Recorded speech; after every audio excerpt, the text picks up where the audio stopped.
علی کو شریعت سے ہٹا دیا تو پھر شریعت میں کچھ ہے نہیں، سب کچھ ہے انہی کی وجہ سے، اور اللہ نے ساری کائنات ان کے صدقے میں بنائی ہے۔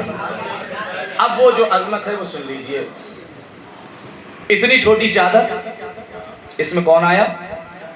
جناب جبرائیل بھی ہیں، رحمت للعالمین بھی ہیں، کل ایمان بھی ہیں، کل دین بھی ہے، عرفان کل بھی ہے، اور عصمت کی ملکہ بھی ہے۔ اب آپ مجھے بتائیے، یہ تو ایک چادر تھی، چادر صرف چادر کا کمال نہیں تھا، کمال تھا وجود فاطمہ زہرا سلام اللہ علیہا کا۔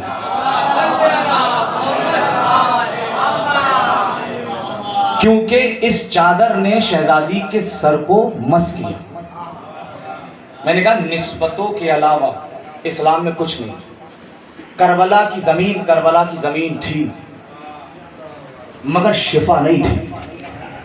شفا جب ہوئی کہ جب حسین کے قدم پڑے، اور ایسا خدا نے اس کو شفا بنایا۔ بسم اللہ الرحمن الرحیم، تینہ قبر الحسین علیہ السلام شفاء من کل داء۔ کسی بھی مرض، کوئی سا بھی مرض انسان کو ہو، اگر وہ یقین کے ساتھ اتنی مقدار میں کھا لے کہ جتنی اجازت دی ہے تو اس کا مرض ختم ہو جائے۔ یہ حسین ہے، حسین۔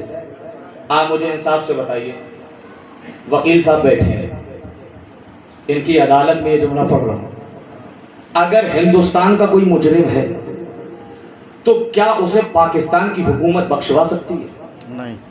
نہیں بخشوا سکتی نا۔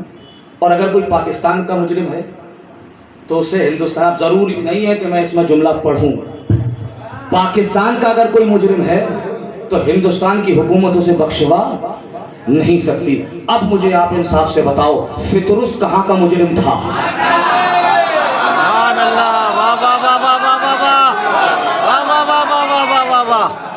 فطرس کہاں کا مجرم تھا؟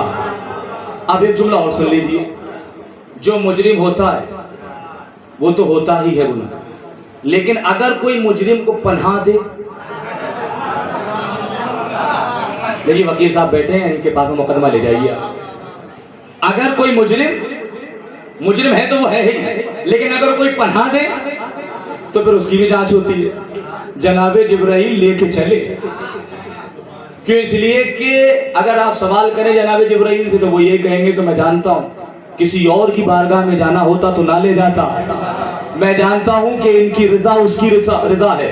تو یہ حسین کریم ابن کریم ہے، جو عرش والوں کو بھی شفا دیتا ہے اور فرش والوں کو بھی شفا دیتا ہے۔ ایک صلوات پڑھ دیں عصمت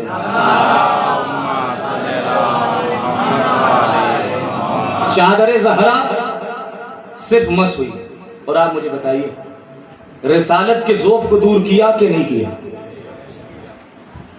اگر اس چادر میں صرف زہرا کے سر کچھ ہوا اور وہ جناب زہرا سلام اللہ علیہ کے سر پہ رسالت کو دور کر رہی، ذوف کو دور کر رہی، کمزوری کو دور کر رہی۔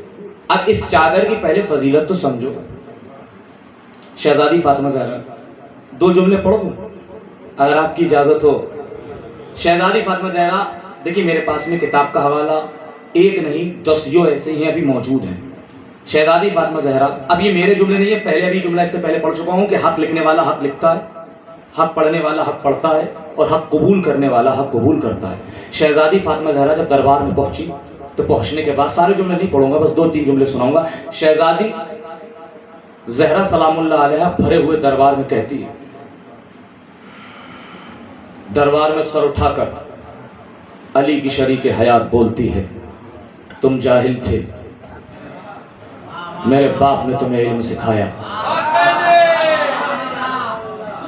تم اندھے تھے، میرے باپ نے تمہیں آنکھیں عطا کی، تم دوزخ کے کنارے پہ کھڑے تھے، میرے باپ نے تمہیں راہ دکھائی۔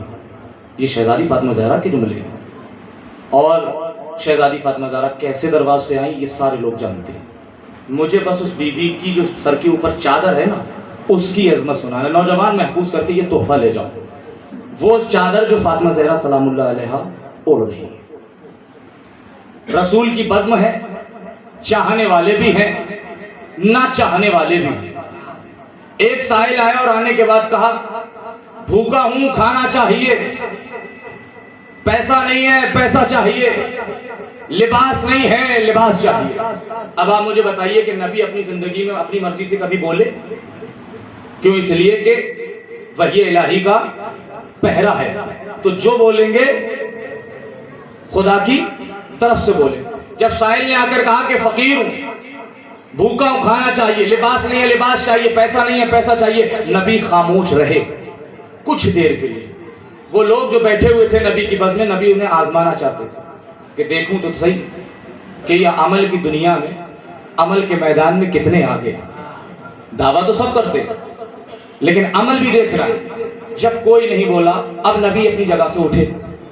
چاہتے تو نبی دے سکتے تھے، لیکن نبی نے انگلی کی اشارے سے کہا وہ جو دہلیز دیکھ رہا ہے اس پہ چلا جا۔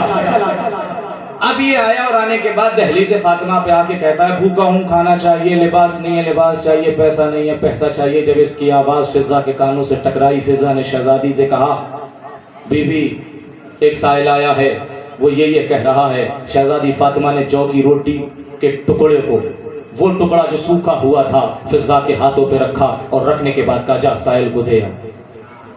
فضا آئی اور آنے کے بعد جناب فضا نے اس فقیر کو، اس بھوکے کو، اس سائل کو وہ روٹی کا ٹکڑا دیا۔ اس نے دیکھا اور دیکھنے کے بعد کہتا ہے کہ یہ سوکھی روٹی کا ٹکڑا کون کھائے گا؟ یہ میرے حلق سے نیچے اتر ہی نہیں سکتا۔ کہا یہ واپس لے جاؤ۔ جناب فضا نے ٹکڑے کو لیا اور شہزادی فاطمہ زہرا کی بارگاہ میں گئی، کبھی بھی اس نے تو واپس کر دی۔ پھر شہزادی فاطمہ زہرا نے چادر دی، کہ یہ چادر سائل کو دے۔ اب جیسے ہی چادر لے کر آئی جناب فضا اور سائل کے ہاتھوں پہ رکھی، اب اس کا ضمیر اجازت نہیں دے رہا ہے کہ اس چادر کو بھی واپس کرو۔ کیوں؟ اس لیے کہ ٹکڑا تو پہلے واپس کر چکا ہے۔ فضیلت کی آخری منزل ہے، سن لیجئے گا۔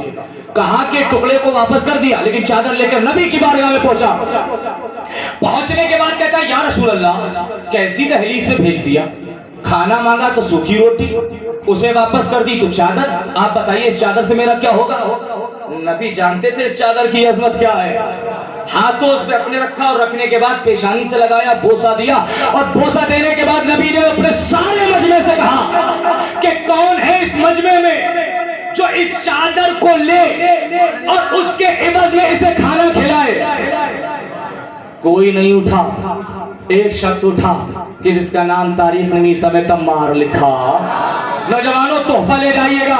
جناب میثم تمار نے کہا یا رسول اللہ، اگر آپ کی اجازت ہو تو میں اس چادر کو لے لوں۔ نبی نے مسکرا کر کہا میثم کھانا کھلانا پڑے گا۔ میثم نے کہا کھلاؤں گا۔ نبی نے کہا لباس دینا پڑے گا۔ میثم نے کہا دوں گا۔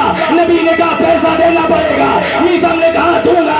نبی نے وہ چادر زہرا میثم تمار کے ہاتھوں پہ رکھی۔ میثم نے اس سائل کا ہاتھ پکڑا، اپنے گھر لے کے گئے، کھانا بھی کھلایا، لباس بھی دیا، پیسہ بھی دیا، اور میثم کا شکریہ ادا کیا، رسول کا شکریہ ادا کیا، دہلیز فاطمہ پہ آ کے سلام کیا۔ یہ سائل تو چلا گیا، لیکن میثم تمار نے فاطمہ زہرا کی اس چادر کو مشک و عنبر میں تر کیا، اور تر کرنے کے بعد اپنے غلام کو بلایا، اور بلانے کے بعد کہا اس چادر کو لے جا۔ کہاں لے کے جاؤ؟ کہا دہلیز فاطمہ پہ لے جا، دہلیز فاطمہ پہ لے جا۔ اب جب میثم کا غلام چلنے لگا تو میثم نے کہا سن، جا تو رہا ہے مگر واپس نہیں آنا۔ اگر جملہ پہنچ جائے تو دعاؤں میں یاد رکھیے گا کہ تجھے واپس نہیں آنا ہے۔ اب غلام حیرانی سے کہتا ہے اے میرے مولا تو یہ بتائیے گا، ذرا اتنا بتا دے کہ میں چادر لے کے تو جا رہا ہوں، واپس کیوں آؤں؟ واپس کیوں نہیں آؤں؟ تو میثم نے کہا کہ واپس اس لیے نہ کہ اس چادر کے صدقے میں میں نے تجھے آزاد کر دیا۔ اس چادر کے صدقے میں جملہ لے جاؤ نوجوانوں، اس چادر کے صدقے میں نے تجھے معاف کر دیا۔ میثم کا غلام چلا دہلیز فاطمہ کی طرف، لیکن دہلیز پہ پہنچنے سے پہلے علی کو دیکھا۔ علی نے کہا اتنا مسکرا کیوں رہا ہے؟ اس نے کہا مولا مسکرانے والی بات ہے۔ کہا کیا بات ہے؟ کہا یہ جو چادر ہے نا چادر، اس کے صدقے میں میثم نے مجھے آزاد کر دیا، میثم نے مجھے آزاد کر دیا۔ پھر مولا نے پلٹ کے کہا اتنا بتا کہ اب تو حیران کیوں ہے؟ کہا مولا حیران تو اس لیے ہو کہ اس ایک چادر نے مجھے آزاد بھی کر دیا، بھوکے کو کھانا بھی کھلا دیا، اس کو پیسہ بھی دے دیا اور لباس بھی دے دیا۔ امام نے پلٹ کے کہا پھر حیرانی کس بات کی؟ کہا مولا حیرانی تو اس بات کی ہے کہ جب اس چادر میں اتنا چادر کو اوڑھنی ہوگی. سبحان اللہ، واہ واہ واہ واہ واہ.